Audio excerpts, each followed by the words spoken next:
Yosep Parera, pengacara yang menjadi tersangka kasus suap Hakim Mahkamah Agung Sudrajat Dimyati berencana mengajukan diri sebagai justice kolaborator.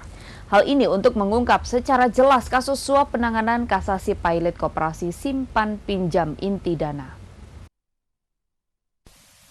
Pengacara sekaligus aktivis hukum Yosep Parera menjadi tahanan Komisi Pemberantasan Korupsi setelah menjadi tersangka suap Hakim Mahkamah Agung Sudrajat Dimyati.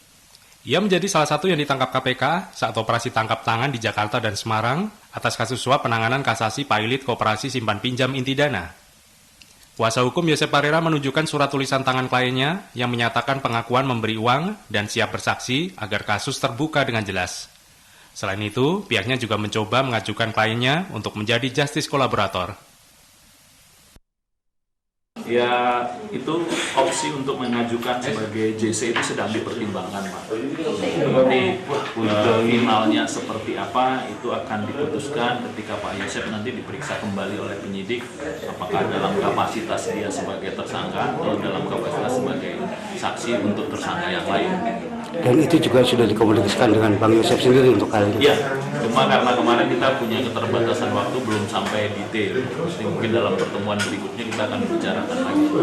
Kalau kepada yang satunya, teman Pak Mas Eko-nya gimana? Ya, sama Pak.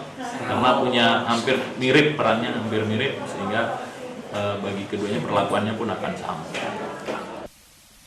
Yosep Parera mengakui memberikan uang kepada pegawai kepaniteraan MA, Desi, untuk diberikan kepada panitera, ASN di Mahkamah Agung, dan juga hakim. Namun Parera mengaku tidak mengenal Hakim Mahkamah Agung Sudrajat Dimyati. Pengacara yang berkantor di Semarang ini tengah menangani pengajuan kasasi pilot koperasi simpan pinjam inti dana yang juga berkantor pusat di Semarang. Dari Semarang, Wisnuwardana, iNews melaporkan.